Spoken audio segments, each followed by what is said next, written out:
Everyday ईट्समध्ये मी पल्लवी तुमच्या सगळ्यांचं मनापासून स्वागत करते. तर कसे आहात सगळेजण? मजेत ना?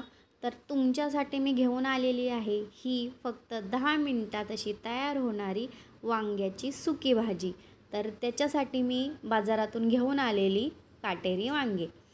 तर छान असे छोटे छोटे काटेरी वांगे आहेत. तर त्याचे काटे मी काढून घेतलेत आणि देठ पण पाटून मी थोडेसे काढून घेतलेले आहेत. आणि थोडे देठ आपल्याला ठेवायचे आहेत, कारण वांग्यापेक्षा तर जास्त चव त्या देठामध्येच असते. तर मी असे उभे काप करून घेत आहे वांग्याचे आणि कापून मी त्यांना लगेचच पाण्यात घालत आहे. पाण्यामध्ये आपण आधी मीठ घालून घेतलेलं आहे, जेणेकरून वांग्यांचा कलर काळसर पडणार नाही. तर पाण्यामध्ये मीठ घालून घ्या आणि त्याच्यात वांगी कापून लगेच घालून घ्या. आणि सगळे वांगी आपले आता इथे कापून झालेली आहे. तर आता आपण फोडणीसाठी कांदा कापणार आहोत. त्याच्यासाठी मी 2 मोठे साईजचे कांदे घेतले होते. तर कांदा थोडा जास्तच वापरायचा आहे आपल्याला, कांद्यामुळे अशी छान चव येणार आहे भाजीला. तर कांदा मी असा उभा उभा कापून घेतलेला आहे आणि एक मीडियम साईजचा टोमॅटो घेतलेला आहे, तो पण आपल्याला कापून घ्यायचा आहे. टोमॅटो आपण नॉर्मलच कापूयात. आणि त्याच्यानंतर कढई गरम केली आहे, त्याच्यामध्ये तेल घालायचं आहे आणि घालून घ्यायचा आहे आता आपल्याला कांदा.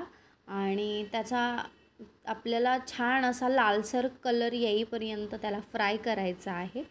आणि एकदम जास्त पण त्याला लाल करायचा नाही आहे, थोडासा कच्चा ठेवायचा आहे.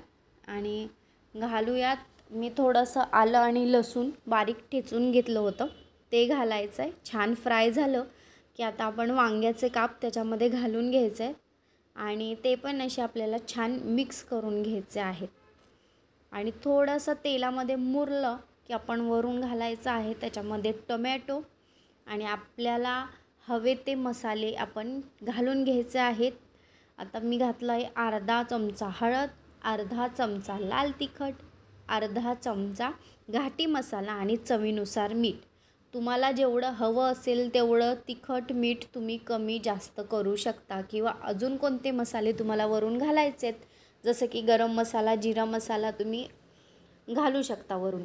आणि छान मिक्स करून 10 मिनिट आपण त्याला वाफेवरच शिजवून घ्यायचं आहे, पाणी नाही घालायचं आहे. त्याच्यासाठी मी त्याच्यावर झाकण ठेवलं आहे आणि त्याच्यावर पाणी घालून घेणार आहे, म्हणजे भाजी आपली घालून करपणार नाही आहे.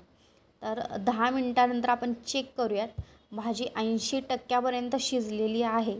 एकदा आपण त्याला चमच्याने व्यवस्थित परत हलवून घेऊयात.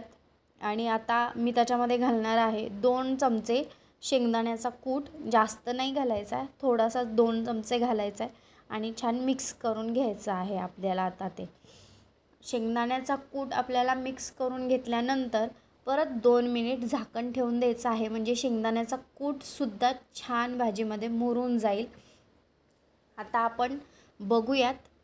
आता आपली 2 मिनिटानंतर भाजी चेक करून बघायची आहे. छान असा सुगंध सुटलेला होता भाजीचा आणि चवीला तर एकदम अप्रतिम लागते ही भाजी. तुम्ही एकदा नक्की ट्राय करून बघा. ही भाजी आपण चपाती, भाकरी किंवा डाळ भात सोबत पण खाऊ शकतो. तर तुम्हाला माझी ही रेसिपी आवडली असेल तर माझ्या चॅनलला एकदा नक्की सबस्क्राईब करा. तुमच्यासाठी मी अशाच नवीन सोप्या पद्धतीच्या रेसिपी घेऊन येत जाईन. तर या मंडळी खायला, आणि परत भेटूयात एक नवीन रेसिपीसोबत.